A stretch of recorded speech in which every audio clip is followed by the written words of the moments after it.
రైతంటే ఎవరు? దుక్కి దున్ని పొలం పండించేవాడా? అస్సలు కాదు. తన ఒక్కో చెమట చుక్కను ఒక్కో ధాన్యం గింజలా మార్చి మన కడుపు నింపేవాడు. కాని అలాంటి రైతును మనం ఎలా చూస్తున్నాం? అవసరానికి అధికారుల దగ్గరికెళితే లంచాల పేరుతో రక్తం తాగుతున్నారు. సాయం కోరి డబ్బున్నోడి దగ్గరికెళ్తే వడ్డీల పేరుతో భూములు లాక్కుంటున్నారు. ఇక సామాన్య ప్రజలైతే చెప్పనక్కర్లేదు. కనీసం రైతులా కాదు కదా, మనిషిలా కూడా చూడట్లేదు కొందరు. ఇదంతా ఎందుకు చెబుతున్నానంటే, don't judge book by its cover అనే సామెతను మనందరం ఎంతో కాలంగా వింటూనే వస్తున్నాం. అయినా ఇప్పటికీ మనలో కొంచెం కూడా మార్పు రాలేదు. అచ్చం అలాంటి ఓ సంఘటన గురించే ఇప్పుడు ఈ వీడియోలో చెప్పుకోబోతున్నా. ఓ రైతుకు జరిగిన అవమానం, దానికి ఆయన తీసుకున్న ప్రతీకారం, అదేంటో తెలుసుకునే ముందు చిన్న రిక్వెస్ట్. మా ఛానల్ ని ఇప్పటి వరకు సబ్స్క్రైబ్ చేసుకునే వారుంటే వెంటనే సబ్స్క్రైబ్ చేసుకోండి. మా ఇన్ఫర్మేటివ్ వీడియోస్ ను మిస్ అవ్వకుండా ఉండటానికి బెల్ కొట్టి నోటిఫికేషన్ ఆన్ లో పెట్టుకోండి. వీడియో నచ్చితే లైక్ చేసి ఫ్రెండ్స్ అండ్ ఫ్యామిలీతో షేర్ చేయండి. వీడియో చివరి వరకు చూసి మీ అభిప్రాయాన్ని లేదా జై కిసాన్ అని కామెంట్ చేయడం మాత్రం మర్చిపోకండి. ఇక స్టోరీలోకి వెళ్లిపోదాం. ఇప్పుడు మీరు చూస్తున్న వ్యక్తి కర్ణాటకలోని తుమకూరుకు చెందిన రైతు కెంపెగౌడ.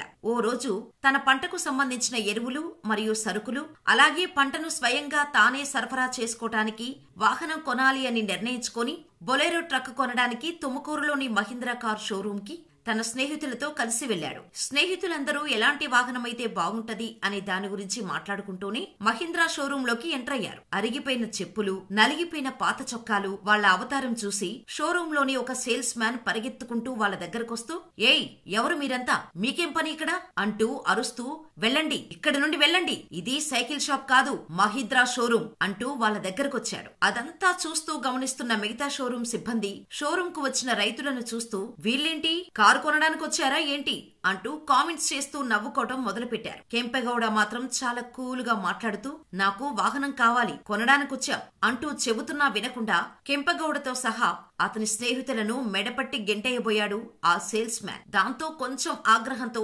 కస్టమర్స్ తో ఇలాగేనా ప్రవర్తించేది అంటూ సేల్స్ మ్యాన్ ని ఆపడానికి ట్రై చేశారు కెంపెగౌడ స్నేహితులు. కానీ ఆ సేల్స్ మ్యాన్ మాత్రం, నీ జేబులో కనీసం 10 రూపాయలు కూడా లేవు, నువ్వు కారు కొంటావా, ఇదేం బొమ్మ కార్లు అమ్మే షాప్ కాదు, మహేంద్రా షోరూమ్ అంటూ అవమానిస్తూనే ఉన్నాడు. దాంతో ఏం చేయాలో తెలియక సేల్స్ మ్యాన్ అలా అవమానిస్తుంటే సైలెంట్ గా ఉండిపోయాడు కెంపెగౌడ అతని స్నేహితులు. అంతలోనే, నువ్వు నిజంగా కారు కొనాలనుకుంటే గంటలో 10 లక్షలు తీసుకురా, కారు తీసుకెళ్ళు అని చెప్పాడు. మీ ముఖానికి కార్లు కొంటారా అంటూ ఫుట్పాత్ గాళ్లు కార్లు కొనడానికి వచ్చారా అంటూ నీచంగా అవమానించి వాళ్లపై జోకులు వేసి అక్కడి నుండి పంపించారు. షోరూమ్ సిబ్బంది ప్రవర్తన గమనించిన కెంపెగౌడ, డబ్బున్నోడిలా వస్తేనే గౌరవిస్తారా, మేం మనుషులము కాదా అనుకుంటూనే అక్కడి నుండి బయలుదేరారు. అయితే కెంపెగౌడ సేల్స్ మ్యాన్ ఇచ్చిన గంట సమయం కూడా తీసుకోకుండా అరగంటలోనే 10 లక్షల రూపాయలు డబ్బును ఒక సంచిలో తీసుకొని వచ్చి షోరూమ్ డోర్ తెరిచాడు. లోపలికి వచ్చిన రైతు ఆ 10 లక్షలను అక్కడున్న టేబుల్ పై పెట్టి,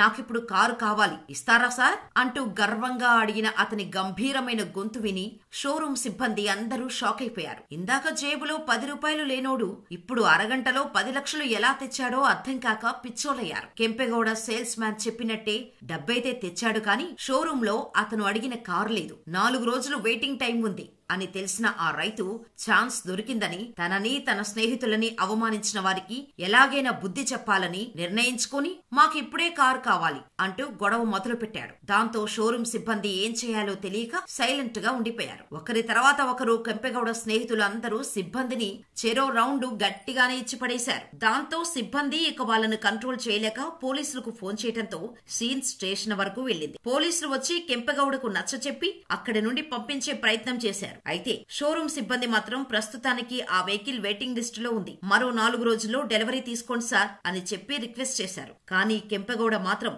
నేను మీ షోరూమ్ లో అస్సలు కారు కొనాలనుకోవట్లేదు అంటూ అక్కడి నుండి తన స్నేహితులను తీసుకుని వెళ్లిపోయాడు. అయితే ఇదంతా ఒక వ్యక్తి వీడియో తీసి సోషల్ మీడియాలో పోస్ట్ చేయడం ద్వారా విపరీతంగా వైరల్ అయింది. మహీంద్రా కంపెనీలో ఇలా వేషధారణ చూసి అవమానించడం ఏంటని అందరూ ఆశ్చర్యపోయారు. కారణం, ఆనంద్ మహీంద్రా ఎలాంటి వ్యక్తో అందరికీ తెలుసు. ప్రతి ఒక్కరూ ఆ వీడియోను ఆనంద్ మహీంద్రకు ట్యాగ్ చేసి, మహీంద్రా లాంటి షోరూమ్ లో ఇలాంటి వాళ్లు ఉన్నారేంటి, ఆనంద్ మహీంద్రా గారిని చూసి చాలా నేర్చుకోవాలి, ఇలా రైతును అవమానించి పంపించడం ఏంటి అని ఆనంద్ మహీందర్కే ట్యాగ్ చేసి పోస్టు పెట్టడంతో అది చూసిన ఆనంద్ మహీంద్ర వెంటనే కెంపగౌడకు క్షమాపణలు చెబుతూ ఆయన కూడా ఒక పోస్టు పెట్టారు. ఆనంద్ మహీంద్ర క్షమాపణలు చెబుతూ పెట్టిన పోస్ట్ ఆయన్ను ఎంతో ఎత్తుకు ఎదిగేలా చేసింది. కెంపెగౌడ గారు, మీ పట్ల మా సిబ్బంది చేసిన అవమానానికి, వాళ్ళు ప్రవర్తించిన తీరుకు నా తరపున, యావత్ మహేంద్ర ఆటో కంపెనీ తరపున క్షమాపణలు చెబుతున్నారు. మీరు కోరిన వాహనం 4 రోజుల్లో మా సిబ్బంది మీ ఇంటికి తీసుకొచ్చి డెలివరీ చేస్తారు. దయచేసి మా తప్పును క్షమించండి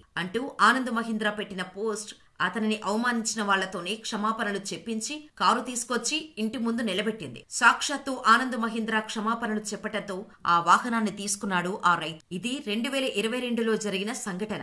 అయితే రైతుని మాత్రమే కాదు, సాటి మనిషిని మనిషిలా చూడటం ప్రతి ఒక్కరూ నేర్చుకోవాల్సిన విషయం. డబ్బు, రూపం, పేరు ఎప్పటికీ శాశ్వతం కాదు. ఎదుటి వ్యక్తిని గౌరవించి మనిషిలా చూస్తే చాలు. డబ్బు, వేషం, పేరు అవేం లేకున్నా గొప్పవాడిలాగే కనిపిస్తారు మీరు. ఇలాంటి నిజమైన కథలు ఇంకా ఎన్నెన్నో. వాటి గురించి స్టోరీస్ కూడా కావాలంటే ఈ వీడియోని లైక్ చేయటం మాత్రం మర్చిపోకండి.